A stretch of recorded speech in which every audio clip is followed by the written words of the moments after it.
Magandang araw mga boss at samahan niyo na naman ako dumiskarte ngayong araw mga boss. Ngayong araw ay magde-decals tayo mga boss at ayan tamang nilinis ko na yan para matanggal yung wax. Lagi ko yan sinasabi sa inyo na pag nagde-decals kayo dapat malinis na malinis, walang wax para kumapit ang maigi yung decals yung mga boss. Tapos i-align natin yan na maigi yung sakto talaga dun sa flarings niya mga boss kasi may mga decals na kailangan pantabasin. Depende yan sa in-order rin ng client natin mga boss. Kaya tropang nabili natin yan sa tropa natin yung motor na yan. Napakaangas ng design niya mga boss. Ngayon lang tayo nakapagkabit ng ganyan design. Kasi minsan pare-parehas ang design eh. Ayan o. Natapos na natin ilatag yan mga boss. Siyempre, sa likod naman tayo napahiris na yan mga boss.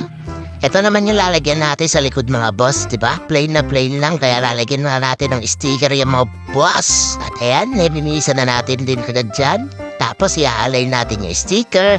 Sa mga gusto nga pala mag-sticker mga boss o magkabit ng decals, kailangan nyo talaga ng tiyaga dyan. Tsaka hindi yan natututunan ng isang araw lang mga boss dahil ako, ilang beses ako nakasira niyan bago ko na-perfect yung tamang init.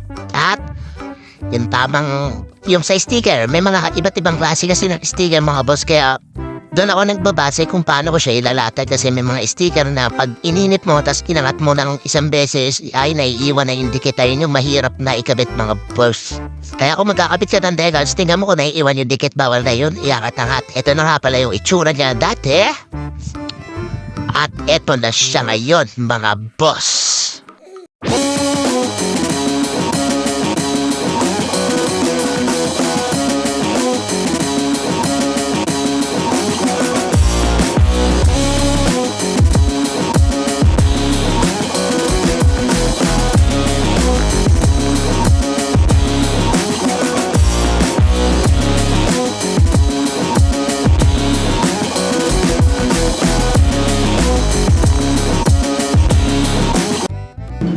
Tapos na tayo, pre. Salamat, ah.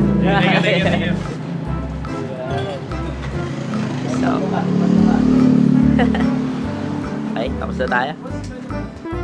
Ayan, maraming salamat kay Tropang Ramel sa pagpapagawa ng kanyang motor na decals at isa na naman satisfied customer. At kung bago ka pa lang sa aking channel, mag-subscribe na at i-hit ang bell button para updated ka sa ating mga videos.